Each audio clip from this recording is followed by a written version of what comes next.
নমস্কাৰ মই প্ৰিন্টা সুতি এটা খবৰ লৈ আহিছো আৰু এই খবৰটোৱে গৌৰৱান্বিত কৰিব প্ৰতিগৰাকী মুছলমানক এগৰাকী মুছলমান ব্যক্তিৰ মহানুভৱতা দেখিবলৈ পোৱা গৈছে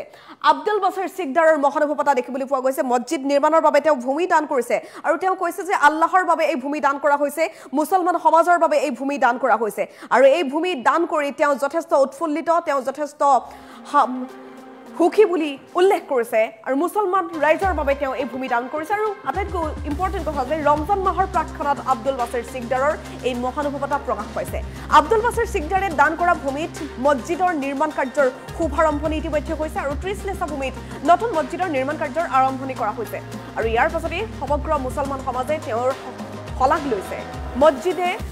মুহাম্মদী নামেৰে নামাকৰণ কৰা হৈছে এই নতুন মছজিদটোৰ শুভাৰম্ভণি অনুষ্ঠানত উপস্থিত থাকে বহু সংখ্যক ইছলাম ধৰ্মাৱলম্বী লোক ইছলাম ধৰ্মাৱলম্বী প্ৰতিগৰাকী লোকৰ বাবে এইটো এটা গৌৰৱৰ খবৰ সকলোৱে তেওঁক শলাগ লৈছে বৰপেটা জিলাৰ সৰুক্ষেত্ৰী সমষ্টিৰ অন্তৰ্গত উত্তৰ নলিগাঁও পঞ্চায়ত ফুজুপাৰ বাসিন্দা আব্দুল বাছিৰ আৰু মছজিদ নিৰ্মাণৰ বাবে আপুনিও আগবঢ়াব পাৰে দান বৰঙণি আপুনি যদি বিচাৰিছে যে আল্লাহৰ নামত বা আপুনি যদি বিচাৰিছে যে এই মছজিদটো নিৰ্মাণ হওক তেনেহলে ফোন পে উপলব্ধ এই নম্বৰটো 6002154897 এই নম্বৰটোত আপুনিও ফোন পে কৰি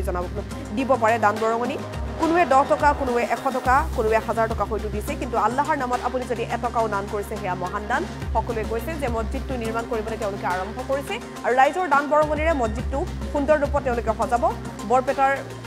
এই দৃশ্যাংশ আমি দেখুৱাইছো দেখিবলৈ পাইছে সকলোৱে আল্লাহক স্মৰণ কৰিছে আজি সমূহীয়া নামাজৰ জৰিয়তে আজি শুভাৰম্ভণি কৰিছে মছজিদ নিৰ্মাণৰ কাৰ্যসূচীৰ আধাৰশিলা স্থাপন হ'ল আজি এই বিশেষ মছজিদটোৰ আব্দুল বাছিৰ সিকদাৰক সকলোৱে শলাগ লৈছে তেওঁ ইমান মহান ভাৱেৰে নিজৰ মাটি দান কৰিছে মছজিদ নিৰ্মাণ কৰিবৰ বাবে এয়া শেহতীয়া দৃশ্যাংশ আমি দেখুৱাইছো আজি এইদৰে মছজিদ নিৰ্মাণৰ কাম শুভাৰম্ভণি কৰা হৈছে ৰমজান মাহৰ প্ৰাক্ষণত আব্দুল বাছিৰ সিকদাৰৰ এই মহানুভৱতা প্ৰকাশ পাইছে আব্দুল বাছিৰ সিকদাৰে দান কৰা ভূমিত এইদৰে মুছলমান সমাজ উপস্থিত হৈ আল্লাহক স্মৰণ কৰি আজি শুভাৰম্ভণি কৰিছে এই বিশেষ মছজিদটোত 30 লেছা ভূমি আছে ইয়াত থকা এই 30 লেছা ভূমিত মছজিদ বনিব আৰু মছজিদ নিৰ্মাণ হৈ উঠিব তাৰ বাবে সকলোৰে এতিয়া অধীৰ অপেক্ষা নতুন মছজিদৰ নিৰ্মাণ কাৰ্যৰ শুভাৰম্ভণি অনুষ্ঠানত এইদৰে সকলো উপস্থিত থাকে আজি এইদৰে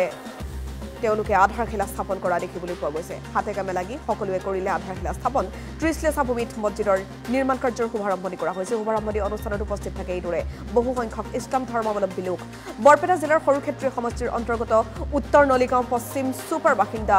আব্দুল বাছিৰ আৰু আব্দুল বাছিৰৰ এই বিশেষ পদক্ষেপক সকলোৱে শলাগ লৈছে এতিয়া মছজিদ নিৰ্মাণৰ বাবে আপুনিও আগবঢ়াব পাৰে দান বৰঙণি আৰু তাৰ বাবে ফোন পেত যিটো নম্বৰ উপলব্ধ আছে সেই নম্বৰটোত আপুনি ফোন পেত দিব পাৰে আপোনাৰ সামৰ্থ্য অনুযায়ী যিমান টকা আপুনি দিব বিচাৰে 6002154897 এই নম্বৰটোত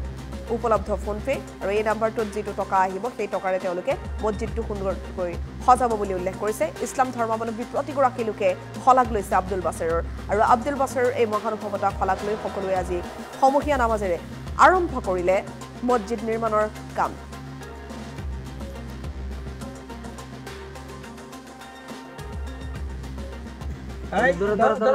আমি আহি আজি এটা নতুন দিন যেটো আমাৰ উত্তৰ নলিগাঁও পশ্চিম চুপাত মছজিদে মুহাম্মদী নামৰ মছজিদখন আজি শুভ উদ্বোধনী কাম শেষ হ'ল ইয়াতে আমি এটা পৰিলক্ষিত হৈছে যে অভূতপূৰ্ব সঁহাৰিৰ আৰু জনসাধাৰণৰ দান বৰঙণিৰে আজি আমি এইখন সময়ত উপনীত হৈছোঁ আৰু মছজিদখন অতি সোনকালেই আমি আশা ৰাখিছোঁ যে আমাৰ পবিত্ৰ মাহে ৰমজান আহি আছে যে আমি তাৰাবি নামাজখন আমি এই মছজিদতেই পঢ়িম বুলি আশা ৰাখিছোঁ এই ক্ষেত্ৰত নিশ্চয় আপোনালোকে সহায় কৰিলে আল্লাহৰ ৰহমত থাকিলে সেইখিনিও হৈ যাব আমি নথৈ আনন্দিত হৈছোঁ যে এনেকুৱা এটা ভিতৰুৱা অঞ্চলত যে আমি এটা মছজিদ ইমান সোনকালে কৰিব পাৰিম আমি ভবা নাছিলোঁ কিন্তু সববিলাক বস্তু আমি জানো আল্লাহৰ ৰহমত নোহোৱাকৈ কোনো বস্তু সফল নহয় গতিকে মই আশা ৰাখিছোঁ এই ক্ষেত্ৰত আমাক আল্লাহ জনসাধাৰণে যথেষ্ট সহায় কৰিছে যাৰ কাৰণে আমি এটা নিৰ্দিষ্ট লক্ষ্যত উপনীত হ'ব পাৰিছোঁ অদূৰ ভৱিষ্যতত যাতে আমাৰ এই মছজিদখনত সব জনসাধাৰণৰ মুছলিম ভাই ভনীসকলৰ যাতে আমি সহায় সহযোগিতা পাওঁ তাৰে কামনা কৰি শেষ কৰিছোঁ আজিৰ দিনতো যে মানুহে মানে আখেৰাতৰ কাৰণে বহুত কিছু কৰিব পাৰে তাৰ এখন নিদৰ্শন দাঙি ধৰিছে এই অঞ্চলৰ বয়োজ্যেষ্ঠ মুৰব্বী বাছেৰ সিকদাৰ চাহাবে। তেখেতে এই মছজিদৰ কাৰণে 25 লেচা মাটি দান কৰিছে, 30 লেচা মাটি দান কৰিছে। আৰু আমি দুৱা ৰাখিছোঁ যে তেখেতে যি মন লৈ যি আশা লৈ তেওঁ দান কৰিছে তেওঁৰ আশাক আল্লাহ বাস্তৱত ৰূপ দিয়ক, তেওঁৰ আশা পূৰ্ণ কৰক। উদ্দেশ্য হলো আমাৰ মোৰ মানে এটাই অসুবিধা, অলপ দূৰ হয় আমাৰ মসজিদটো, এতিয়া আমাৰ অহা যোৱা খুব অসুবিধা, ৰাতি তাৰাবি চাৰাবি পঢ়াৰ কাৰণে খুব অসুবিধা হয়। সেইকাৰণে মোৰ মা আৰু মোৰ বাবাই কৈ গৈছিল এইটো পাৰিলে এটা মছজিদ দিবি। এই কথাটো মই আজি বাস্তৱ পৰিণত কৰিলোঁ, আপোনালোকে কৰি দিলে। এয়ে মোৰ কল্পনা আছিল, আজি হ'ল, খুব সুখী হ'লোঁ ভাই। আল্লাহৰ ইবাদতৰ কাৰণে আপুনি 30 লেচা মাটি দান কৰিছে। দান কৰি কেনেকুৱা অনুভৱ হৈ আছে? মোৰ খুব ভাল লাগিছে, মোৰ খুব ভাল লাগিছে। মোৰ যে ইমান ভাল লাগিছে মই ভাষাৰে ক'ব নোৱাৰোঁ, ইমান ভাল লাগিছে। যেহেতু আপুনি ইয়াতে মাটি দান কৰিছে, আপুনি মুছলিম ভাই ভনীসকলক কি আহ্বান জনাব? কি আহ্বান জনাম?